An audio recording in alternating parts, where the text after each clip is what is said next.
Dun, dun, Do, do, do, dun. do, do, do, do, do, do, do, do, do, do, do.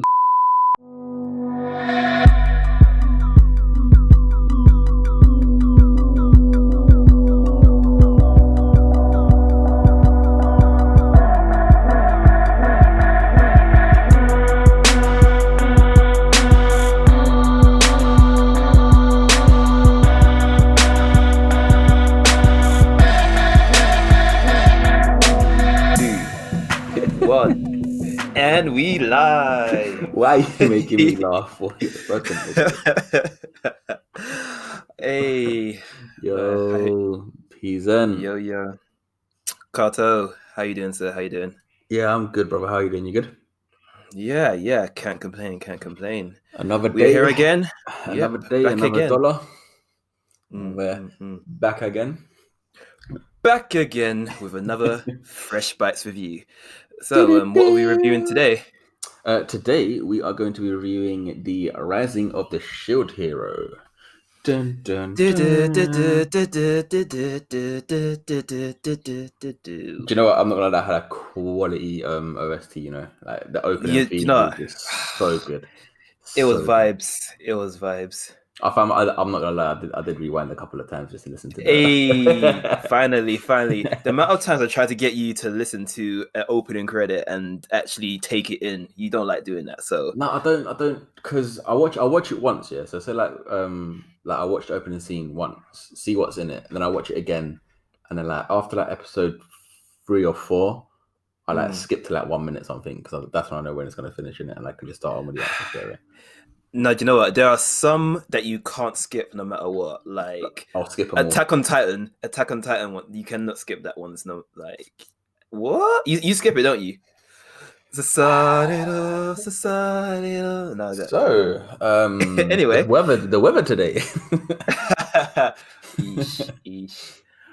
Yeah. Anyway, let's not divert. Let's stick on to this one, because I actually really gonna enjoy talking about the Rising of the Shield Hero. I must admit. So, do you want to start or should I start? You know what? Yeah, let's go for it.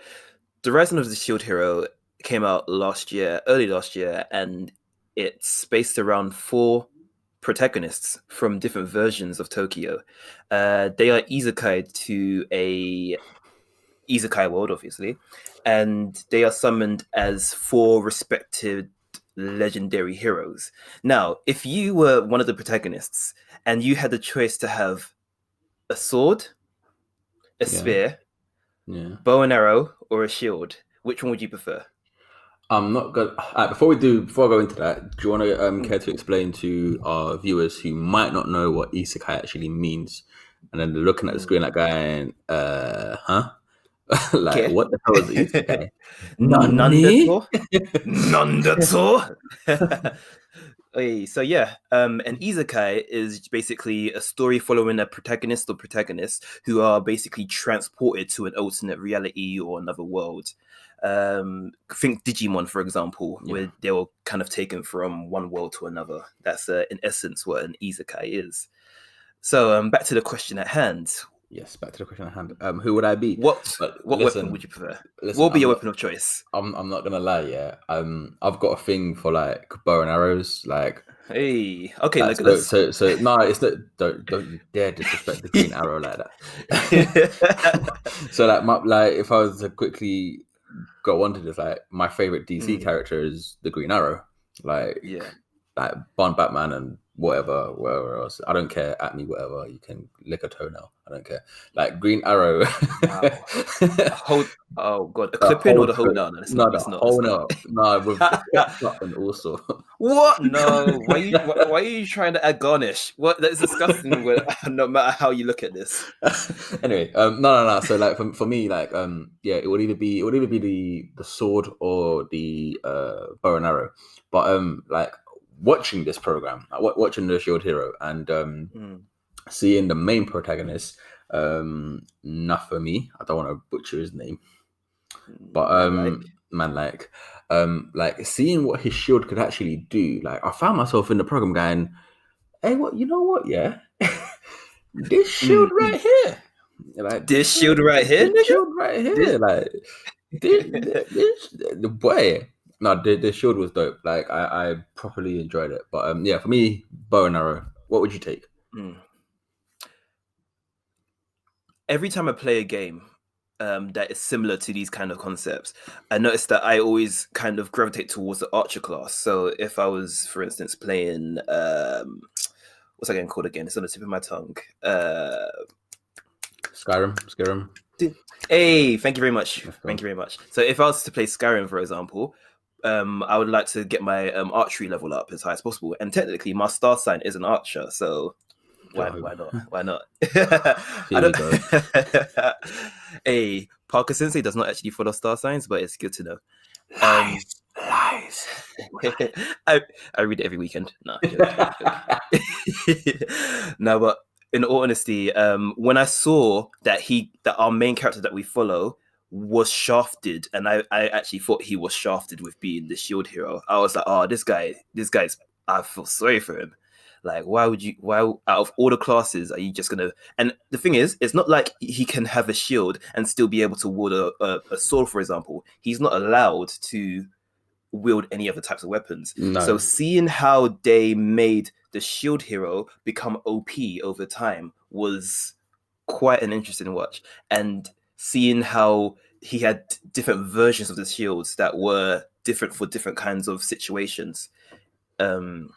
Yeah, that shield made me rethink everything with being a shield hero. That guy was actually a tank. Like in all honesty, like when I saw it, I started watching it. I was like, oh, okay, cool. They gave him the shield. I was like, okay, cool. It's kind of washed. The shield, like it's not the greatest weapon in the world that he could have. But then he couldn't pick up the swords or any other weapons. I was like, really? And then like what happened to him in the whole like the start of the anime? Oh my Uh god. no, do you know what? Every now and again you get a bad guy. You get a bad guy like Joffrey from Game of Thrones. Someone so repugnant that you're like, no, this guy needs to get off my screen straight away. Yeah. They basically, without wasting any time, introduce you to the anime version of Joffrey. Her name is Moti. She goes by the name Mine. Later on, like little spoiler, she gets the name bitch, but like she deserves that name. She deserves that name in all honesty. She actually became one of the most hated female anime characters in recent history, with the exception of a new edition. Slight spoilers for anybody who's watching Tower of God. Skip the next 5 seconds. Rachel is the new bitch. Do you know what? I'm Just actually saying. gonna start watching Tower of God. Mm. That's my next anime to watch. After well, starting from tomorrow. But overall, so we touched on mine, aka the female dog. Um, If we're being politically if correct. we're being pretty correct. But overall, so the plot basically is the four I'm about to say antagonists, but they're not. They're protagonists, aren't they? Yeah, the four protagonists, as Pizen said, get transported from four different versions of Tokyo into this world where they have to defend the world from what's called waves, where they're being attacked every so often, and they have to obviously defend it. And they're the four legendary cardinals, and Okay, getting technical, I see. yeah, getting political.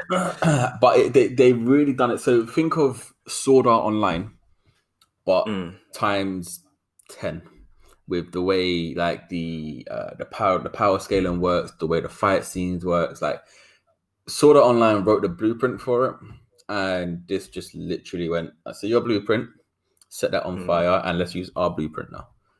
Okay. Like That's that, yeah. personally for me, because like Sword Art Online was good for one and a half for about half a season, and then I don't know what happened. Someone just went dookie on it, and then that was it.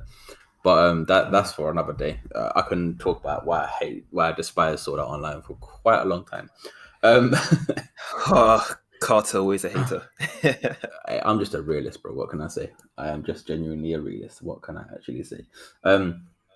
Overall, what would you grade it? So obviously this that's just before I say that we're going to start doing a new thing now on the Freshback Review Show, where instead of we like it's a rating system, but instead of saying I give it a 5 out of 10 or a 10 out of 10, it's a bit boring. So we're gonna go with a grading system where we can give it a S class or A class or a Mm. negative F, or like if it's really really bad, cautious hero. Or we could Oi, shots fired. or we could give it a D, B, whatever, you say, so on and so forth. So with that being said, Pizen, Mm. what would you rate this anime? I'm going to rate The Rise of the Shield Hero. I'm going to give it a B minus. Overall, I enjoyed the overall premise of the show. It was an interesting watch. One of my favorite parts was the whole slavery arc that they did, and Mm. how they kind of went with like the demi-humans and their rise and fall, basically, which was like quite touching. And there was a few moments that put me in my feels a bit more than I actually thought was possible for such a under the radar anime as that. So B minus from myself. You know what? I'll give it a solid B. I'll give it Mm, a good solid B because the story was good. There was funny parts in it. There was, like you said, sad parts in it as well. The way it ended leaves it open for season 2, which is obviously going to be coming, which is fantastic. So I'm looking forward to that. Overall, I like the character development. I enjoyed it thoroughly from start to finish. I finished it. I think I finished it within about a day or a day and a half. I think I watched the whole season in. So mm, yeah, so I proper binged that. So obviously, I really enjoyed it. So yeah, for me, it would be a solid B, a mm. solid B. So yeah. So other than that, that's not bad. But was there anything else you want to add about the Rise of the Shield Hero? Um, off the top of my head, right now, I could actually talk about it forever, but right now, nah. Just watch it. Just Yeah, watch it. yeah. Just watch it. Take our word for it. Yeah. Watch it. After you watch this, watch that Mm, because it's amazing. It's you properly like it. And also as well, our recent episode of the podcast is out on Spotify, Apple Podcast. It's on Google Podcast. We are literally out there everywhere, all in your faces, and it's called Akami on Spill. So that's mm. where we're at, and give that a listen. Give us a like. Give us a subscribe. Follow us on Anime Freshman on all the socials. Drop us an email at hello@animefreshman.com. And Pizan, anything else? You literally took all the words out of my mouth right there, Mr. Kato. So if I'm going to leave it at that, I'm just going to say keep it fresh. Hey, Jed, we love you.